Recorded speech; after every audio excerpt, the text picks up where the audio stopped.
So let's talk about the factors of FICO and the factors of Vantage, right? So we have a pie chart, right? So we know that here and then here and then here, right? So what I want you guys to think is 35, 30, 15, 10, 10. Now, some of you that's seen this for the first time might be asking me, Dwayne, what does this mean? So your credit score ranges from 300 to 850. That gives you a total of 550 points.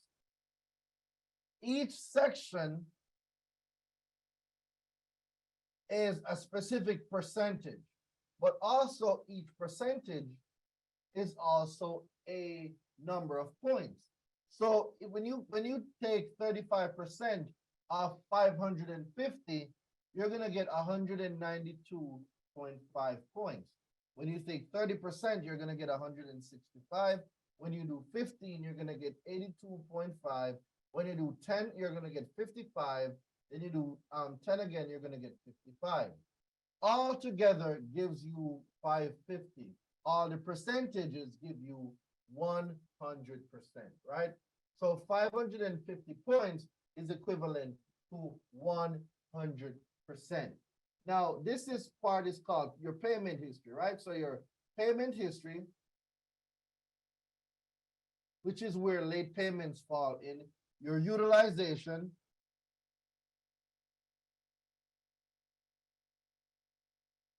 this is your age of credit.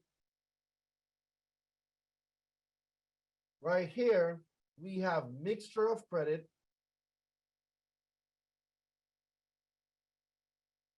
And then we have new credit. The cool thing about this diagram is, guys, when you know that a late payment and a utilization doesn't exist, you have control over 300. You have control over 357.5 points. When you add up 192.5 and 165, what do you guys get? Somebody do that calculation for me. It should be about 357.5. Somebody do the calculation for me.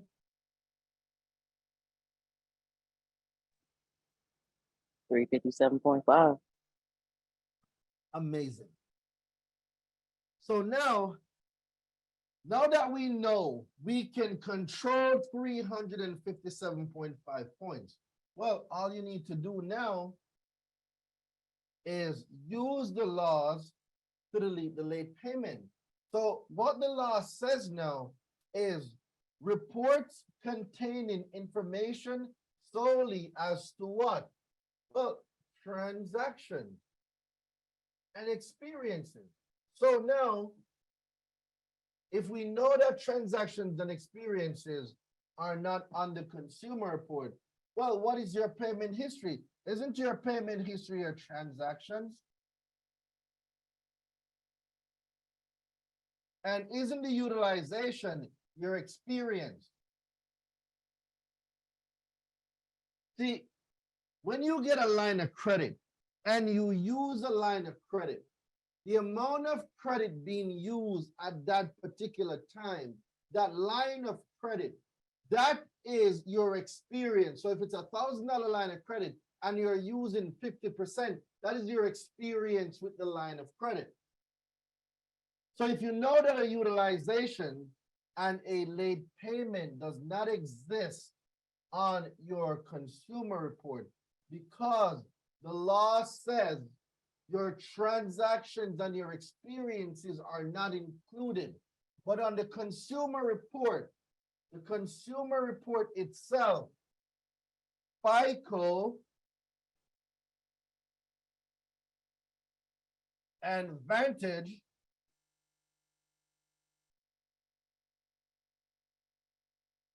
does not exist. Your consumer report is an independent document, is an independent entity of the FICO or the Vantage. The Vantage or the FICO are scoring models, risk models. It has nothing to do with your consumer report. Your consumer report are based solely upon information, and some of the information that is excluded, that the law says is excluded from your consumer report, are transactions or experiences.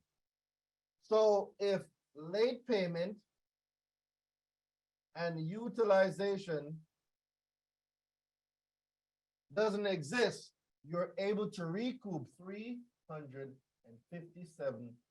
points.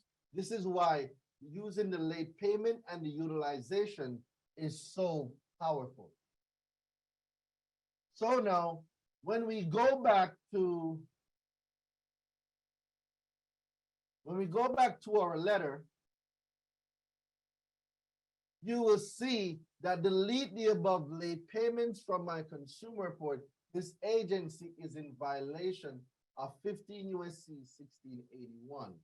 See, failure to respond satisfactory with deletion of the above reference account and to send out a free copy of my report after the changes have been made will result in legal action being taken against your company, for which I will also be seeking $1,000 per violation. And then you can just name all of these things and you're good to go. This is why the late payment letter is so powerful. This is why the late payment letter works. And hey guys, students in the university, when you guys send out your late payment, how many people in the university have gotten late payments deleted? I want to see a count on the call right now, because a lot of people might be thinking that we're over here making stuff up.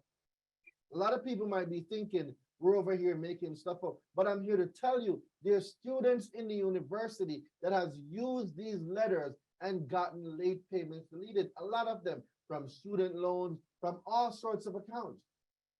So when I tell you this stuff works, this stuff works.